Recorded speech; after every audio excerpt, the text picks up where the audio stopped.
நான் இதில் நடந்த சம்பவத்தை பற்றி பகிர்ந்துக்கிறேன். ஏன்னா நான் ஒரு 25 வருஷத்தில் ஒரு 250 படத்துக்கு மேலே நடிச்சிருப்பேன்.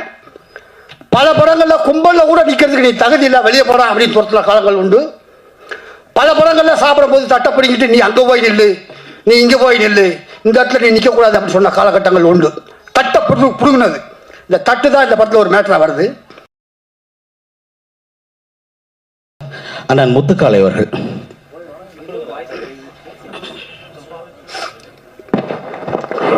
மேடையில் அமர்ந்திருக்கும் திரையுலக சொந்தங்களுக்கும், கிள்ளி மாப்பிள்ளையின் வெற்றிக்கு உறுதுணையாக இருந்த தொழில்நுட்ப கலைஞர்களுக்கும் பத்திரிகை ஊடக மீடியா நண்பர்களுக்கும் வணக்கம்.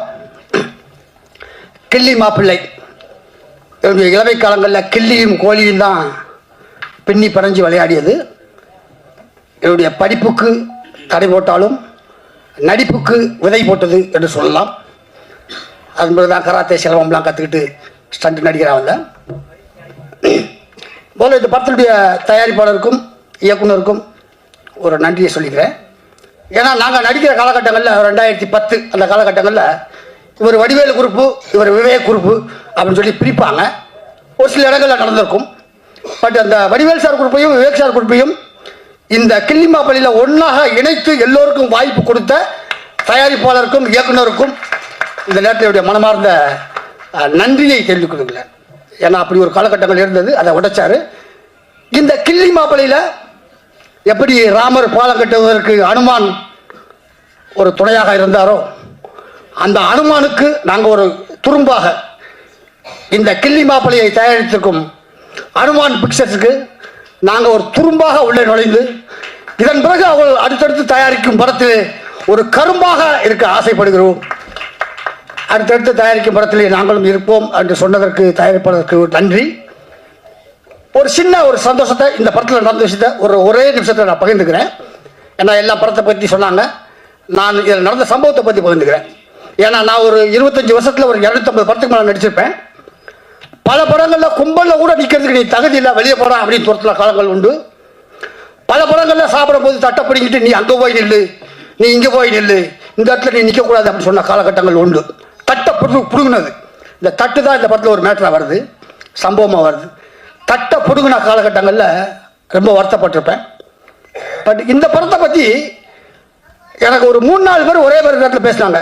எங்களுக்கு இந்த படத்தில் உங்களுக்கு ஒரு வாய்ப்பு இருக்குன்னு 4 பேர்த்தையும் நான் ஒரே மாதிரி தான் சம்பளம் சொன்னேன். ஏன்னா மாற்றி மாற்றி பேசுகிற பழக்கம் என்கிட்ட இல்லை.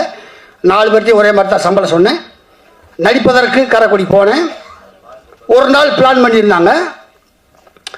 நான் நடித்தேன். எப்போவுமே மேக்சிமம் முடிஞ்ச வரைக்கும் ஒரே டேக்கில் விரும்பக்கூடிய ஒரு மனிதன் நான். ஏன்னா நான் வடிவேலு என்ற ஜாம்பாவனால் பட்டை திட்டப்பட்டவன் என்பதால் எந்த சூழ்நிலையும் ஒரே டேக்கில் பண்ணணும் அப்படின்னு ஆசைப்படுவேன் நான். இந்த படத்தில் ஒரு நாள் பிளான் பண்ணியிருந்தாங்க. அது ஆஃப் டேலியே முடிஞ்சு வச்சு.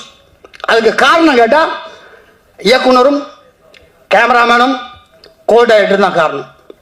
அவங்க பிளான் பண்ணாங்க, ஷார்ட்டை பிரித்தாங்க. இப்போ டிஜிட்டல் வந்ததுக்கப்புறம் என்ன ஆச்சுன்னா, எல்லா ஷார்ட்லேயும் எல்லா டைலாக்கையும் பேசி பேசி பேசி பேசி டைம் வேஸ்ட் பண்ணுவாங்க. ஆனால் இதில் அப்படி அமையல. இந்த ஷார்ட்டுக்கு இந்த டைலாக் போதும், இந்த ஷார்ட்டுக்கு இந்த டைலாக் போதும் அப்படின்னு சொல்லி பிரித்ததுனால ஒரு நாள் பிளான் பண்ணது ஒரு ஆஃப் டேலியாக முடிஞ்சு வச்சு 2 மணிக்கு நான் கிளம்புறேன். இதுங்க வெயிட் பண்ணுங்க நாங்கள் இல்லை சார், நீங்கள் பணத்தை பேமெண்ட்டை நீங்கள் ஜிபேயில் அனுப்பிச்சிடுங்க, நான் ஆஃபீஸ் போய் லாட்ஜுக்கு போகிறேன்னு சொன்னேன்.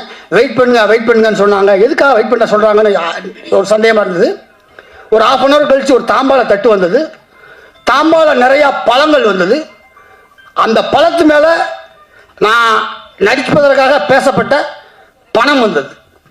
ஒரு தாம்பாள தட்டில் ஆப்பிள், ஆரஞ்சு, மாதுளம் பழமெல்லாம் வச்சு எப்படி நீ எல்லாம் இந்த இடத்துல சாப்பிடக்கூடாதுன்னு தட்டை புடுங்கினாங்களோ, அதே முத்துக்காலைக்கு இந்த படத்தில் நடித்ததுக்காக அதே தாம்பாள தட்டில் ஆப்பிள், ஆரஞ்சு, மாதுளம்பழம் வச்சு நான் நடித்ததுக்காக பணத்தையே வச்சு எனக்கு கொடுக்கும்போது அவ்வளோ சந்தோஷமா இருந்துச்சு. ஜெயிச்சுட்டா முத்துக்காலை, 25 வருஷம் நீ எதுக்கு தான்டா போறான்னு. எங்கள் ஆல்கஹால் அனானிமஸில் ஒரு வார்த்தை சொல்லுவாங்க, இறைவா எங்களுக்கு மாற்ற முடியாது, ஏற்றுக்கொள்ளும் மனப்பக்குவம் மாற்ற முடியாது. எனக்கு அந்த நேரத்தை தட்டை பிடுங்கினாங்க. அதை நான் யார்த்தையும் சொல்ல முடியாது. அவமானப்பட்டு வெக்கப்பட்டு வெளியே தான் போனேன். மாற்றக்கூடியதை மாற்றும் துணிவும் இதை உன்னால் மாற்ற முடியும்டா. நாளைக்கு நீ ஷூட்டிங் போனால் ஒரு சேர் எடுத்து போட்டு நீ உட்கார்ந்த இடத்துக்கே அவனுக்கு தட்டை கொண்டு வந்து கொடுத்து சாப்பாடு வைக்கிறதுக்கு நீ ஏன்டா முயற்சி பண்ணணும்? மாற்றக்கூடியதை மாற்றும் துணிவும், இறைவா எங்களுக்கு மாற்ற முடியாத ஏற்றுக்கொள்ளும் மனப்பக்குவத்தையும் மாற்றக்கூடியதை மாற்றும் துணிவும் அப்படின்னு சொல்லி எங்கள் ஆண்கள் அன்னைமிஸ்டர் ஒரு வரி வரும். அந்த மாதிரி இந்த படத்தில் என்னை கொடுத்து அருமையான சீன் கொடுத்தாங்க, ப்ளஸ் அதுக்கேற்ற சம்பளம் கொடுத்தாங்க, அதுக்கேற்ற மரியாதையும் கொடுத்தாங்க. அதனால் இந்த படத்துடைய இயக்குனருக்கும் தயாரிப்பாளருக்கும் இதில் பணிபுரிந்த அனைத்து தொழில்நுட்ப கலைஞர்களுக்கும் என்னுடைய மனமார்ந்த நன்றியையும் வாழ்த்துக்களையும் தெரிவித்துக் கொண்டு இந்த கிள்ளி மாப்பிளை வெற்றி பெற வேண்டும் என்று மனமாற வாழ்த்துகிறேன். நன்றி, வணக்கம். நன்றி அண்ணா, நன்றி.